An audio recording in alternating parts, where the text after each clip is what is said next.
shoes on you and this because it is cold outside. This Musher's Secret paw protection. Made with 100% natural waxes. So let's give it a try. So sit. Sit. You hate your feet being touched, especially your back ones,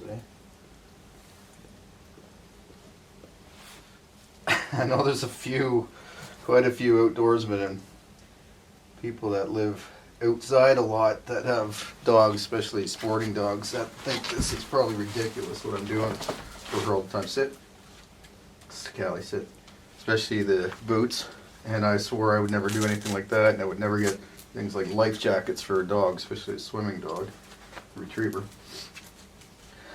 But the reality is, I spend so much time outdoors that I'm noticing, I guess, the challenge that a dog like this has more than in the past when I would just go out for the day kind of thing, then go home to a warm house or just spend a few hours out hunting or something. So being outside all the time means noticing things that are, I guess, a little bit more intensive. So I need to accommodate that. And I'm going to talk about the Firewood here too, that I'm also discovering is different than what I originally thought. So anyway, even though she's a retriever and she has a lot of hair, she's not a winter dog. She's really not built for harsh winters like this. So like I said, I would have put boots on a dog. I've never done that in the past. Or a coat, which I actually have sort of a coat for her. More of not a princessy little coat for the city, but something that's durable for hunting. Including a neoprene one that has flotation in it, so I'll probably put that on her late fall next year. Anyway, point being that today is really cold. It's minus 22 out right now. And her feet are sensitive because she's not built for winter. She's not like a husky. So her feet ice up. So again, it's not even about the sensitivity of her feet as much as it is that between her toes, it really balls up. She gets these ice balls, and then she can't walk without it hurting her. So she stops every 5 minutes to pick that out. And it takes a while, so it's completely inefficient as well as uncomfortable for her. You know, we can't go on a snowshoe trek. So I'm about to spend the day, because it is so cold, but it's sunny, rather than work inside or on the sauna, which is kind of cold to work with tools on the sauna. And I don't want to be inside because it is nice and sunny.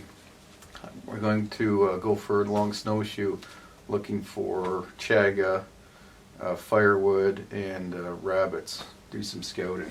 So that means a lot of walking for her. Now, because the snow is so deep, she gets all excited. She wants to plow ahead at first, but eventually she'll settle in behind me. Look at my breath even from the door. I let the fire die down more than usual this morning because I was planning on spending the whole day out, but I had to fire it back up again. So getting out and doing those long treks, she's eventually going to kind of fall in behind me and just walk in my path wherever I've trodden down the snow. Make it easier for her. But the boots anyway are going on, and the Musher's Secret wax to protect her feet so that she can continue walking all day. So, you ready to put these on? Here. Yeah. Good girl. Put the strap. No, it's okay. Don't fall over.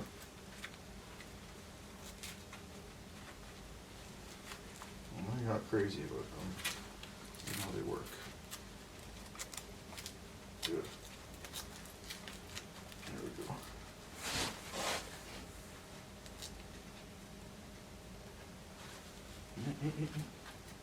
Come on.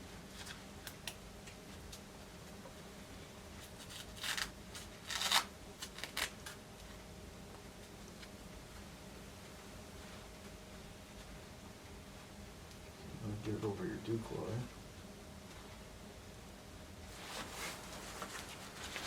Made some significant life decisions and changes over the last week that I'll announce later this year, but they're significant enough that considering some different things that it's hard to say without giving away exactly what I'm talking about, but one of the things is I think probably going to be open to getting a second dog this year. So we're going to have a family discussion about it, but if we do that, I'm wondering if we're going to end up with a hardier winter dog. But might not be any real point to that since Cali's kind of here for good. I'm not getting rid of you. So if we have to accommodate her, might make sense to just have a similar type breed. Maybe another Labrador Retriever would be a good companion for her. And that way that we have to pay equal attention to them regarding the weather conditions. Or we go the other route and get a Husky, but I don't want a dog that's going to train her to start running and being more vocal. So we'll see about that. But anyway, something that may happen, we'll see. Haven't really talked about it too much since this change that I'm talking about happened just over the last couple of days in particular. So it's changed our outlook on everything that's going on. It's exciting. It's exciting for me. It's exciting for my family, and it's exciting for probably the channel, because it's going to mean that it's literally allowing me to film every single day without having to go into town all the time. So that's all I'm going to say for now. But anyway, I'll talk a little bit more about that on the other channel too. If you want to click on the link in the description below for a link to the other channel, where I talk a little bit more about the behind the scenes stuff here and the financial stuff and the life lessons and stuff like that I've learned. Anyway, I'm going to get these boots on, Cali, last couple of boots, and we're going to head out. And I've got a couple things I'm going to do on the sauna today.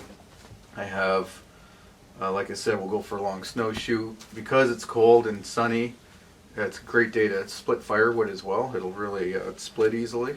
And I'll talk to you a bit more about it outside, but I want to talk about why I'm splitting the firewood more than I already have. So I'll see you outside in a few minutes.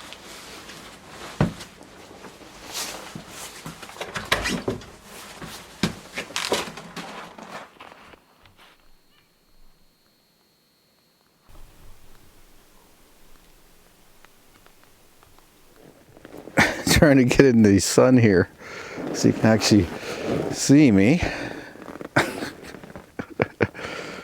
So that's the thing about filming on sunny days. It makes much more vivid film, but makes it a lot more challenging when you're in a spot like this where the shadows and the snow is so bright, and then there's shadows from the trees and everything. So anyway, just bear with me here. So this is what I was talking about with the firewood. So when I'm splitting it in the cold weather, just touch it basically, and because it's frozen, it flies apart, which is great. But the point I want to make is that what I've learned after about 45 years in the woods is that you need to allow for all different sizes of wood when you're making a fire. So you need to start off with like matchstick size diameter fire tinder, and then you go up from there to like finger size, wrist size, and so on up to big pieces. What I've discovered is that even though this wood's been sitting around over a year ago that I split it originally, the pieces, it's still kind of green, like it's not fully dried, or dried to the point of being a really efficient burn.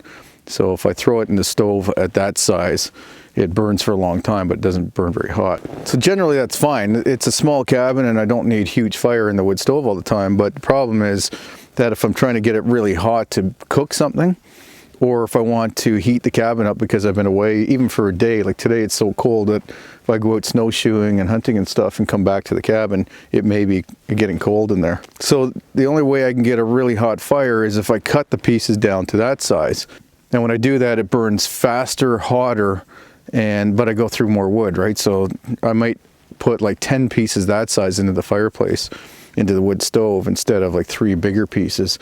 Burns really hot, gets it up to like maximum temperature, and I actually have to turn the dampers down, the outlet dampers, so that it doesn't burn too hot and start a chimney fire. So I'm learning, like I said, after all these years, I'm still learning how to manage a fire properly. Getting better and better at it, and the reason that I have to get better at it is because of the cooking. If it's just for a matter of heat, then I just, throw some firewood in there and let the stove heat up, or the open fire heat up, and that's the end of it. But when you need to maintain a temperature at a certain level, or go from hot to cold and back again, or medium. Then you need to be able to adjust it with firewood mainly. Luckily I have a lot of hardwood here, so I'm able to get hot fires that are hotter rather than sparkier. Like a softwood fire burns really hot really fast. It's actually not as hot as hardwood once it gets going, but it burns faster and hotter quicker. But you go through a lot of it, and I don't like burning it in this kind of situation. Winter's not bad, but even in the cabin, I don't like sparks shooting out of the fireplace, out of the wood stove into the cabin, of course, but even out here with the hemlocks, I don't like a sparky fire that's throwing all kinds of sparks up into the branches of the softwood trees, like these balsam firs and the hemlocks and spruce trees that I have here. So, still learning after all these years.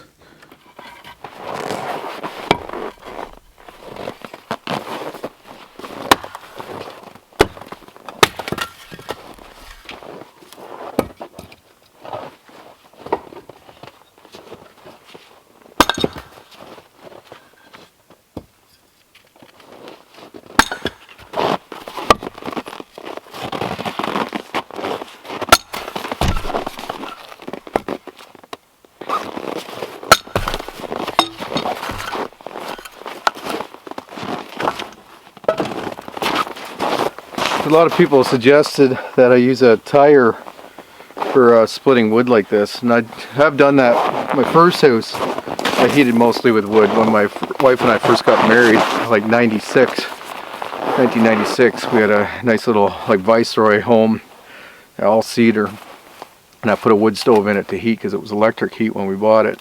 And I spent 3 years there, so I split a lot of firewood and cut a lot of firewood and burnt a lot of firewood. So when I was 26 years old, that was when I learned the most about maintaining a wood stove and a heat source permanently as a main source of heat. But what I've stopped for is that people, when they suggested I use a tire on here, I just don't want things. I just bought a plastic tarp only because it was on sale for $20 for a 15 by 20 foot tarp, I think it is. Poly. I hate plastic tarps. They don't last long. They're a bad value.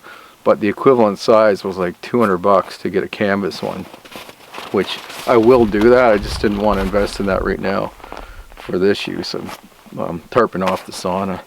But the same thing applies with a tire. I just don't want a rubber tire here at the Homestead, at the wilderness camp here, because it's ugly. And I don't know, it just doesn't fit the feel of this place.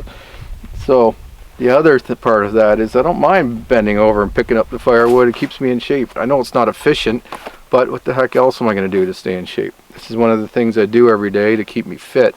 For the most part, what I'm doing is trying to eat as natural a diet as possible and eliminating sugar as much as possible. So the unintentional result of that right now is that I'm in ketosis. So modified ketogenic diet is mainly fat, but a little bit more protein. So it's sort of an Atkins keto combination diet that I'm on. So I'm probably at 70% fat calories. 70% of my calories are coming from fat, maybe about 20% from protein and 10% from carbohydrates. So in the last week or so, 7 or 8 days, I've lost 3 pounds. And first few days, when you do that kind of thing, as I've done sort of an Atkins thing or a high protein diet in the past, mainly because it's what I have access to, more protein and fat than carbohydrates. You get a little bit of a headache as your brain has to adjust to a different form of energy rather than just glucose made from carbohydrates. So I'm feeling really good after those first 3 days. Right now I feel really energetic, feel fit. I'm stretching more. I'm just getting back in better overall shape, not just losing fat. So cutting firewood, splitting firewood, bending over, picking it up, stacking it, moving it 100 times each is good for me. So I'm going to continue doing it that way. Now Cali is ready to go for a walk, so I'm going to just do that for the day. Let that sauna thaw out, let the logs thaw out, and get the snowshoes on. We'll go for a walk and see if we can find those rabbits and some more firewood and lumber trees.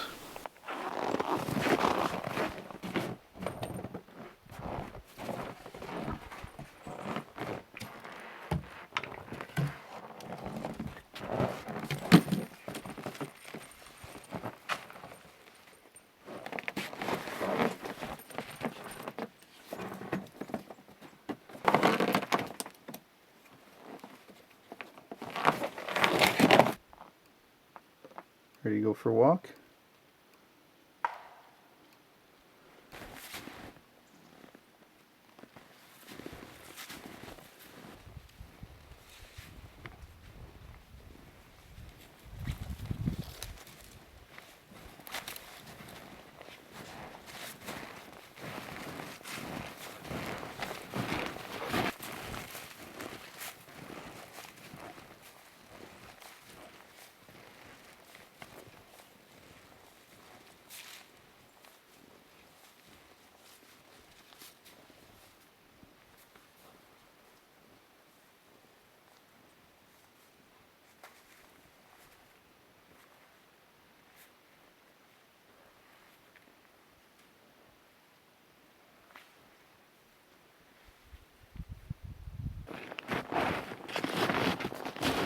Can you get out?